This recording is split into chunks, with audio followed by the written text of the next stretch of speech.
The first clump of soil hit the coffin with a dull thud. I felt it inside my ribs. The cemetery was quiet except for the wind dragging through the trees and my mother's faint sobbing somewhere behind me. I stared at the grave of my father, Oliver Griffin, a man who had once carried me on his shoulders through autumn leaves, who had promised me that nothing in the world would ever harm our family.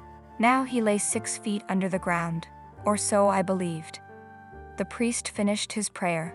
People began to drift away in awkward silence. A few distant relatives touched my shoulder, whispering condolences I barely heard. My mother sat in the car, staring forward like someone whose heart had been buried with the coffin. I was about to follow her when a rough hand suddenly grabbed my arm. "Miss Griffin." I turned sharply. The gravedigger stood behind me, his gloves stained with fresh soil. His face looked pale, almost frightened. "I need a moment," he said quietly.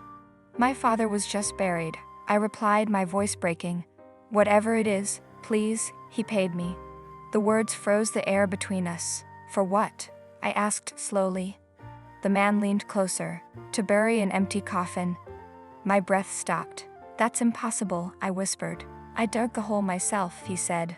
"I lowered the coffin, and I know what weight feels like." My heart pounded so violently, I could hear it. "You're lying." Instead of answering, he pressed something cold into my palm. A small brass key. The number 9 was stamped into it. Then he handed me an envelope. My name was written on it, in my father's handwriting. "He told me to give you this if anything ever happened," the gravedigger said. My fingers trembled as I stared at the envelope. My father had died 3 days ago. So why did it feel like he was still speaking to me? The gravedigger glanced toward the parking lot, toward my mother's car. Then he whispered something that made my blood run cold. "Listen carefully, Miss Griffin. Whatever you do, don't go home." I didn't go home. Even now, I still ask myself why. Grief should have pulled me straight to my mother's side. Instead, something colder, sharper, pushed me toward the storage facility on Route 6. Maybe it was the envelope. Maybe it was the way the gravedigger had whispered, "Don't go home." Or maybe it was the feeling that my father was not finished speaking. I opened the letter in my car. My hands trembled so badly the paper rattled like dry leaves. "Isabel, if you're reading this, the plan worked."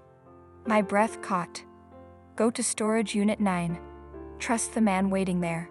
His name is David Palmer, FBI. FBI?" My chest tightened.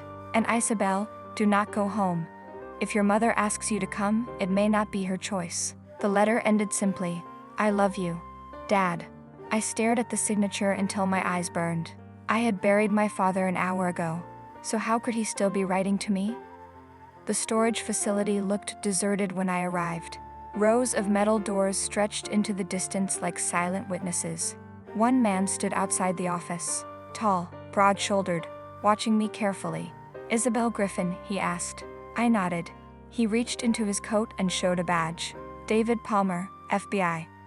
My pulse raced. "You're expecting me?" I asked. He gave a small, grim smile.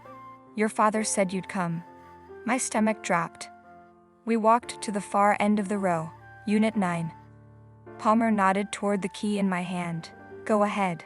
My fingers shook as the lock clicked open. The metal door rolled upward with a grinding echo. And inside, a man stood up from a chair, alive. My father. "Hi, Izzy," he said quietly. The world collapsed. "Dad." My knees buckled as tears blurred my vision. Because the man we had buried this morning was standing right in front of me. The first minutes after seeing my father alive felt unreal, like the moment after a storm when the air is quiet, but you know lightning may strike again. Unit 9 wasn't a storage space. It was a safe house. Monitors flickered along one wall. Maps covered another. Names circled in red ink. Photos pinned with strings connecting them like threads of danger. And in the center of it all stood the man I had buried that morning. My father. He sat down slowly, watching me the way someone watches a fragile glass about to shatter. "Isabel, I'm sorry," he said. "For what?" My voice cracked. "For letting me believe you were dead?" Agent Palmer leaned against the wall, silent. Dad ran a hand through his gray hair. 20 years ago, he said quietly, I made an enemy who promised to destroy our family. The name came out like poison. Caden Lambert. I frowned. Who is that? Palmer answered instead.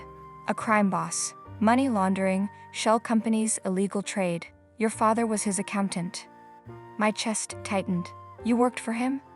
I discovered what he really was, Dad said. And I went to the FBI. Palmer nodded. He helped us put Lambert away. How long? 20 years. Silence filled the room. I stared at my father. He had gone pale. That's why I faked my death, he said quietly. My heart pounded. What do you mean? Dad looked straight into my eyes. Because Caden Lambert was released from prison 3 months ago. Palmer added the words that made my stomach drop. And now he's coming for all of you. The phone rang. Mom calling. I answered immediately. Mom. Her voice trembled. Isabel, where are you? Isabel, please come home. Relief hit me until another voice cut in behind her. Tell her properly, Vivienne. My stomach dropped. Who is this? I demanded. A quiet, cold laugh answered me. Caden Lambert. Across the room, my father went pale. What did you do to my mother? I said. She's alive, Lambert replied calmly. For now. I heard my mother crying in the background. Lambert continued, here's what will happen. You go home tonight. And if I don't? I asked. There was a sudden noise. My mother cried out. My hands started shaking. Can you hear her? She's suffering. Lambert said quietly. He paused, then added the words that froze my blood. I need you to come. If you don't come within 2 hours, your mother will die. The line went dead. Silence filled the room around me, leaving a silence in Unit 9 so heavy it felt like the air itself had stopped moving. Agent Palmer was already moving, pulling up maps on one of the monitors, speaking quietly into a radio. Within minutes, the room filled with controlled urgency. Surveillance reports came in from FBI teams tracking vehicles linked to Caden Lambert. One location appeared again and again on the screen. An abandoned shipping warehouse near the harbor. Palmer turned to us, his voice calm but firm. Lambert wants a confrontation. He took your mother to draw you out. That means he expects you to come. My father stared at the blinking red marker on the map, and I saw the terrible decision forming in his eyes before he even spoke. Then we give him what he wants, he said quietly. But this time, we don't let him leave. Preparations moved quickly. Agents checked weapons, radios, and entry points, while Palmer outlined the plan. My father would approach first, appearing alone, giving the FBI time to surround the building. I was supposed to stay behind in Unit 9, far from danger. But when I looked at the photograph of my mother taped to the evidence board, her terrified voice echoing in my head, I knew that was impossible. She's my mother, I said, my voice shaking but steady. If Lambert is using her to lure us out, then I'm going too. My father opened his mouth to argue, then stopped. The fear in his eyes softened into something else. Pain, pride, and reluctant understanding. Outside, dusk was already swallowing the sky as black FBI vehicles rolled quietly toward the harbor. And somewhere inside that rusted warehouse, Caden Lambert was waiting. The warehouse stood at the edge of the harbor like a forgotten wound in the city. Rust streaked the walls. Broken windows rattled in the cold wind. Even before we stepped inside, I felt it, the suffocating weight of something terrible waiting for us. Remember, Agent Palmer whispered through the earpiece, we move only when I give the signal. My father looked at me in the dim light. You shouldn't be here, Isabel. My mother is inside, I said. I'm not hiding. His eyes softened with pain. You've always been stubborn. We stepped through the metal doors. Inside, floodlights snapped on. And there he was, Caden Lambert. 20 years in prison had sharpened him, not broken him. Silver hair, calm smile, eyes like frozen glass. My mother sat tied to a chair beside him, her wrists bound, tears streaking her face. Oliver Griffin, what a pleasant surprise, Lambert said slowly. The dead man mysteriously came back to life. That's even better. My father stepped forward. Let her go. Lambert laughed quietly. You stole 20 years from me. His gaze slid to me. And now I'll steal something from you. Before I could react, 2 men grabbed me from the shadows. My arms were twisted behind my back. A gun pressed against my temple. My father's voice shattered the silence. Isabel. Lambert raised his weapon slowly, savoring the moment. Watch carefully, Oliver, he said. This is what revenge looks like. I closed my eyes. The gunshot exploded, but it didn't come from Lambert. FBI, drop your weapons. Agents stormed the warehouse like thunder. Lambert screamed as a bullet tore through his shoulder. His gun clattered across the concrete. Chaos erupted, shouts, footsteps, bodies hitting the floor.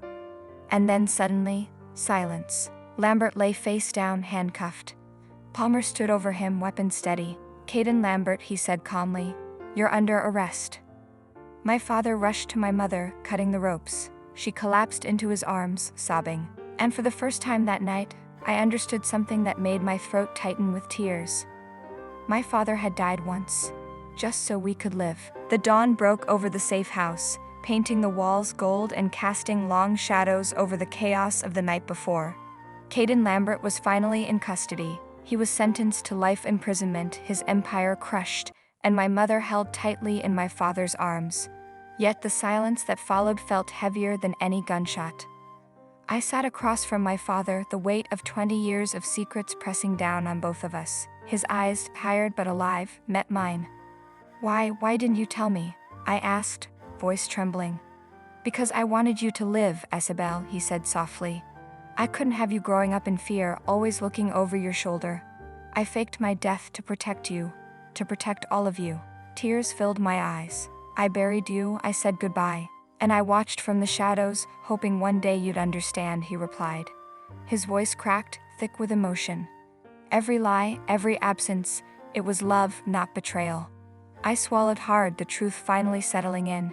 20 years of fear, for love. He nodded. "And now it ends. We're free, all of us." Outside, sunlight glimmered across the coast. My mother smiled, and the world felt fragile yet miraculous. For the first time in decades, I let myself breathe. The man I thought I had lost had never truly left. And sometimes, love hides in the shadows, waiting for the right moment to reveal itself. The past had been brutal, but the future was ours. Sometimes the people we love lie not to hurt us, but to save us. Would you forgive such a lie? Write about it in the comments. Friends, what do you think of this story? Write your opinion in the comments. Would you like more stories? Don't forget to subscribe and hit the bell button so you don't miss any videos. See you tomorrow.